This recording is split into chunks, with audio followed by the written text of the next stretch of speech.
Quando chega, né, no mundo de provas e expiações, e eu gosto de fazer essa piadinha sempre, a gente está aqui aprendendo no pré-2 a não morder o coleguinha. Esse é o problema que a gente sempre tem de se envolver em uma série de contendas, uma série de conflitos, que não haveria necessidade se a gente respeitasse o que o planeta sinaliza para a gente. Porque a gente, quando encarnou nesse planeta, a gente terminou encarnando num corpo biológico, numa máquina biológica, que simplesmente é incapaz de sobreviver, até mesmo de sobreviver na primeira infância sozinha. Se o ser humano for deixado de bruços quando estiver no berço, ele simplesmente vai sufocar. Então, eu tenho que ter solidariedade de alguém, mesmo que seja um dos meus familiares, porque senão eu não sobrevivo. E assim sucessivamente. Quanto mais a sociedade foi se complicando, mais ficou gritante a questão da solidariedade, que é uma dificuldade que a gente tem. Bom, nós vamos falar das 10 leis primeiro, dar uma passada por cima delas, né? Porque a lei de sociedade também está aí. Então, Kardec dividiu e pergunta aos espíritos: eu posso dividir assim? E a resposta é não, é uma divisão didática, porque, na verdade, a lei de Deus funciona sempre. E a gente, quando pensa na lei de Deus enquanto natureza, começa a entender melhor como ela funciona sempre. A lei de Deus é uma lei de harmonia. Aquilo que funciona bem de forma conjunta permanece. Aquilo que funciona mal de forma conjunta tende a desaparecer. Então, é uma lei de harmonia.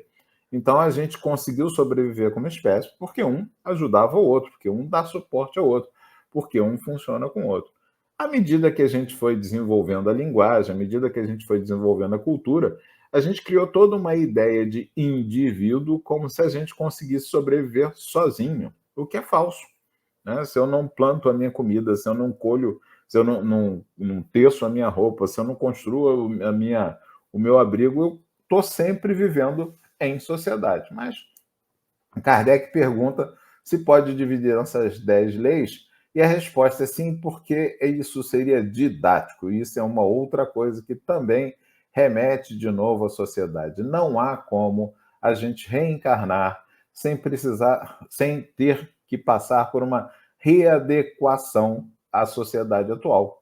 A gente muitas vezes vê as pessoas dizendo: não, o mundo está perdido agora, porque a cultura agora é muito rápida, porque as mudanças são muito rápidas, mas sempre foram. Né? Uma vez eu discuti com uma amiga e comentei: poxa, a gente fica dizendo que a tecnologia agora está de uma forma muito exagerada, mas a maior mudança tecnológica, a maior mudança na humanidade em função de tecnologia foi o arado.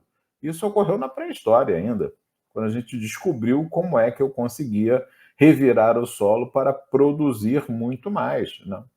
Então, assim, o arado é uma das primeiras invenções e das mais revolucionárias no sentido da produção. E demorou para ser difundida. Né? Quando a gente vê a parábola do semeador, ela descreve ainda uma agricultura que não usa o arado, que não prepara o solo, que simplesmente espalha as sementes e espera que caia em algum lugar bom. É justamente disso que fala. Então, a didática também é alguma coisa que a gente inventou, um jeito de comunicar as coisas aos poucos para que a gente possa ir compreendendo e pensando em coisas cada vez mais complicadas. E, didaticamente, Kardec separa em lei de adoração, né, onde ele vai falar justamente no amar a Deus sobre todas as coisas.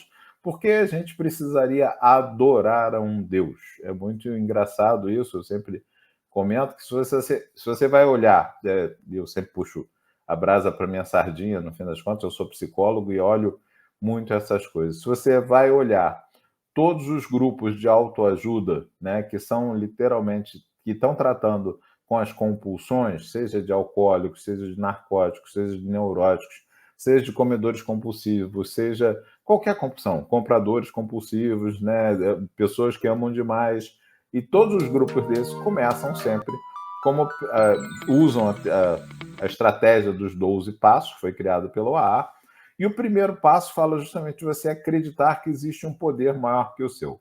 Ah, mas eu não sou religioso, não tem problema. Pode ser acreditar que é o universo, que são as leis naturais. Você pode acreditar que seja o que for, mas você precisa entender que existe alguma coisa. Aqui você tem que seguir, que se submeter. Tem leis que são maiores que cada um de nós. Por que isso? A matéria impõe essa submissão. A matéria faz com que eu precise seguir determinados roteiros. Então, eu preciso cuidar da minha higiene, eu preciso cuidar da minha saúde, eu preciso cuidar dos meus relacionamentos, eu preciso cuidar dos meus filhos, eu preciso de várias coisas, porque senão a matéria colapsa em si mesma. Ela não é algo que permaneça em pé sozinha. Se você abandona um prédio por 5 anos, simplesmente, né, a natureza toma conta daquele lugar e o prédio vai ruir, literalmente, mesmo que ele seja de concreto.